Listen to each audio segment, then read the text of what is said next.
Hey everybody, it's Matt from Junior Horror Movies, and happy Friday the 13th. Wow. 31 Days of Horror, day 13, falls on Friday the 13th. How cool is that, guys? So, I figured I'm going to do a Friday film, but not just any Friday film. Just because all the other Friday movies have been reviewed, people know all about them. It's the same shit, pretty much.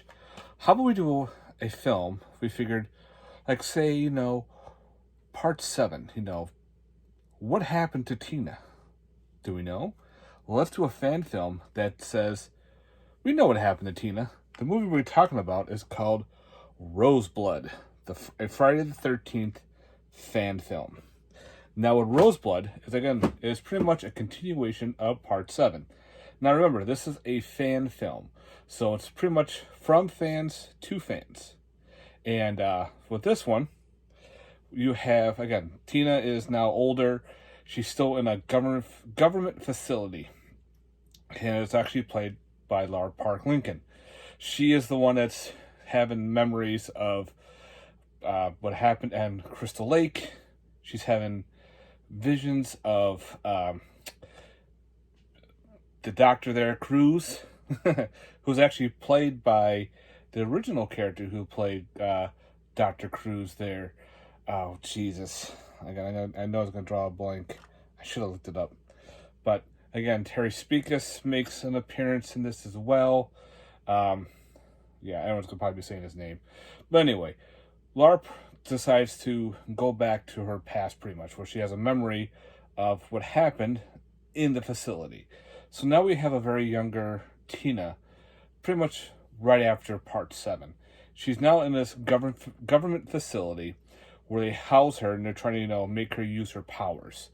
They want to use her pretty much as a weapon. They also get another girl that just came in with special powers too. She accidentally killed her parents and everything, and she's from another special franchise. I'll just say it takes place near Haydenfield. So anyway, Tina's now trying to befriend the girl. They work together to say, hey, the government's here to, help us out with our powers and everything. We can't, let them take over. Well, the general shows up, and he is pretty much gung-ho, like, I want her to resurrect Jason Voorhees. And she's going, why? He's a fucking killer. Why would you do that?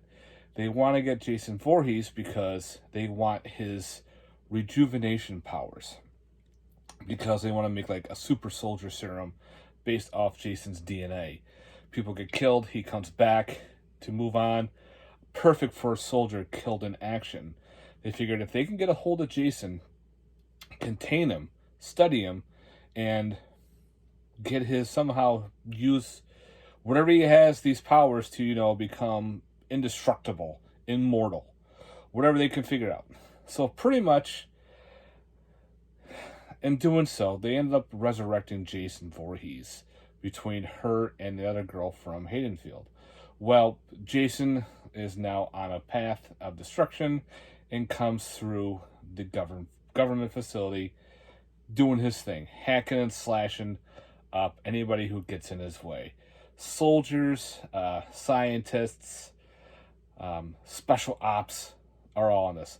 So this is pretty cool. This actually kind of takes place in Crystal Lake, but we now have a Jason in a government facility lab going around killing people. Pretty cool flick. Jason Brooks happens to be Jason in this movie. I actually got to meet Jason Brooks at a convention, Sci-Fi Horror Fest. I actually got to do a Q&A with him on some of the films. He did Vengeance. He played Jason in Vengeance and Vengeance 2, which is another fan-made film. And we talked about how in this movie, he got hurt pretty bad. There was some really cool kill scenes that, they had one shot to do, and they did it. So again, these are films from fans to fans. You can find these online, like on YouTube, free. So if you want to watch them, you can. But a lot of times, these are found now through like Indiegogo purchases, conventions, eBay, that kind of fun. Sometimes some websites will have these available to purchase. Again, I'm a big Friday fan, so of course I had to get the Friday films and physical copies, of course. Now, these do come with special features. You have behind the scenes documentary, deleted scenes, gag reel, and they got like different subtitles like in English and in Spanish. So it's really neat how they got everybody together to make these films. Again, for the fan film, there's no money involved as much. Like if you take place in an Indiegogo, the money has to go towards the film, paying the actors and actresses, and going towards everything else. Whatever's left over has to go to charity. And I thought that was really cool. And they actually do really well with these fan films.